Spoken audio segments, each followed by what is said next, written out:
దయచేసి టీమిండియా మా దేశం రావద్దు, మాతో ఆడొద్దు అన్న విధంగా ఆడమ్ గిల్క్రిస్ట్ ఆస్ట్రేలియా మాజీ వికెట్ కీపర్ అయితే ఈ వ్యాఖ్యలు చేశాడు సరదాగా. అంటే టీమిండియా మన టీ20లో చూపించినటువంటి పెర్ఫార్మెన్సే కాదు, గత 4-5 సంవత్సరాలుగా టీమిండియాను చూస్తుంటే మాకు టీం పుట్టేస్తుంది. ఒకప్పుడు కీలకమైనటువంటి మ్యాచ్ల్లో నాకౌట్ దశలో భారత్ మిగతా మ్యాచ్లను చూసి వణికిపోయేది.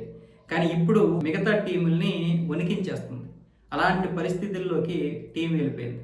అంటే దీనికి కేవలం ఒక వ్యక్తి మాత్రమే కాదు, వెనకున్నటువంటి కోచ్లు, దేశం మీద ఉన్నటువంటి ప్రేమ.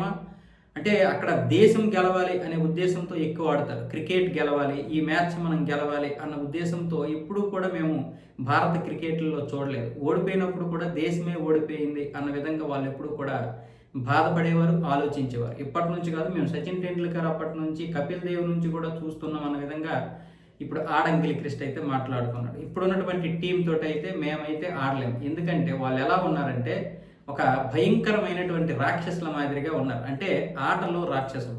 ప్రపంచంలో ఉన్నటువంటి అత్యాదరణ పొందిన 10 జట్ల నుంచి ఒక 10 మందిని సెలెక్ట్ చేస్తే ఎలా ఉంటారు, అలా ఆ టీం అలా ఉంది. ఆ విధంగా భయపెడుతున్నారు. సూర్యసేననే కాదు, రోహిత్ శర్మ సేన, అలాగే ఇంతకుముందు ధోని సేన, ఇలా ప్రతి ఒక్కరి సమయంలో కూడా వాళ్ళు దేశం కోసం ఆడేవారు. ఇప్పుడు బ్యాటర్స్ అయితే ఒక్కొక్కరు బౌలింగ్లో దుమ్ము దులిపేస్తున్నారు. ప్రతి విషయంలో కూడా ఎవరో ఒకరు టీమిండియాలో రెచ్చిపోతూ ఉంటారు. అది కాకుండా వాళ్ళ యూనిటీ కూడా చాలా బాగా నచ్చుతుంది మాకు అన్న విధంగా అయితే గిల్క్రిస్ట్ మాట్లాడాడు. వాస్తవంగా అది నిజమే. ఈరోజు ఉన్నటువంటి పరిస్థితుల్లో అదే జరుగుతుంది. కానీ టీమిండియా ఇలాంటి ప్రశంసలు విని తేలిపోకుండా భూమి మీద నిలబడి ఆడాలి. వాళ్ళు ఎంత ఎలివేషన్ ఇచ్చినా సరే మీరు మాత్రం ఇంతకుముందు సౌత్ ఆఫ్రికాతో ఏ విధంగా అయితే ఆడారో అలా కాకుండా, సౌత్ ఆఫ్రికా అనేది మనకు ఒక మంచి ఉదాహరణ. ఆ రోజు సౌత్ ఆఫ్రికాతో ఓడిపోకపోతే సూపర్ 8లో ఈరోజు మనకి కప్పు వచ్చేది కాదు.